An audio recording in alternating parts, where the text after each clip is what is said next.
halkan waa xaafadda Horseed gaar ahaan Faanoole sanad walba markuu roob ka da'o magaalada Jowhar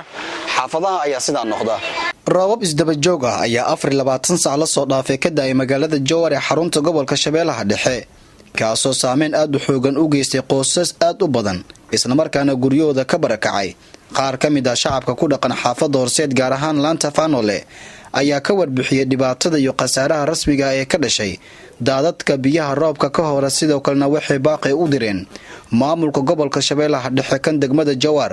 dawladda federaalka Soomaaliya iyo maamulka Hirshabeelle inay waxay ka qabtaan dhibaatada biyaha roobka ka hor ee sanad waliba xiliyadan oo kale ee soo wajaha wiligaan dhibaatada ma arka anaga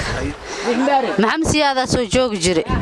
maxamed dheero hogaamiye kooxaad ah soo joogi jiray dhibaatadan wiligaayna ma arka anaga biyahan waa noo lagu xiri uykaan qarash inay ku aruursadaan dadka masaakiintana waa barakaceen xaafadda wax ku nool male waxa ugu baaqa dhibaatada in shacabka laga qorqaado hogaamiye kooxeeda soo joogi maxamed dheero hogaamiye kooxaad wiligeed dhibaatadan lagu ma arkin intii shiimaaday ilaa Faanoole geeskiisa meeshii oo isbitaalka aad halaas biyaha isku xiran yihiin ilaa xalay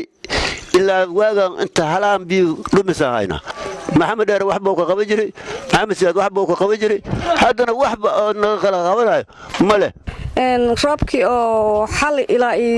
shalay subax do'ayay fasahaadkan ayaa keenay alxamdulillaah rabbil caalamiin shukr ma hatorta ilaahay iskale ilaahay aanu ku mahdinaynaa ilaahaanu ku shukrinaynaa laakiin waxa idinka codsahaynaa insha Allah taala ina kaalmo xoogan aad ka qaadatiin iyo kaalin oo roobka sanad kasto do'ayna macnaha dhibaatooyinka iyo fasahaadkan oo keenaa xaafadda aan deganahayna Faanoole waaye god waaye roob dawdo waa go'a hadduu ilaahay idin waxaan jecelnahay maamulka inuu macnaha wax nooga la qabto insha Allah taala horku biyaan ugu jiro labada qol meel wax ku karsana male ciyaalkii waxaan siisana malaha jooriyaalkii waan naga daadaadeen meel dab ku shidana male cunto meelan ka kaasana male meelan ka shaqaysana male meel shaqo ugu aadna ma haysano ana naga soo gaaro maamulka naga soo gaaraano waxaan u sheegay maamulka Hirshabeelle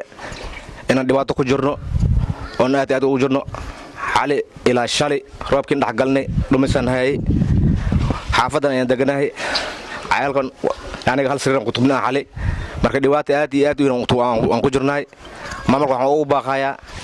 in si degdeg naga soo gaaraan wallahi ma yara xaafadda Faanoole dhamaad barakacay gees ila gees anigu hadda guritaan taaganay xaafadda sana aga baxarnaay maamul gobolka Shabeellaha Dhexe maxaa u baaqaysaa inay si degdeg naga soo gaaraan oo dhibaatadan naga saaran Yusni Maxamed Axmed Bulsha TV magaalada Jowhar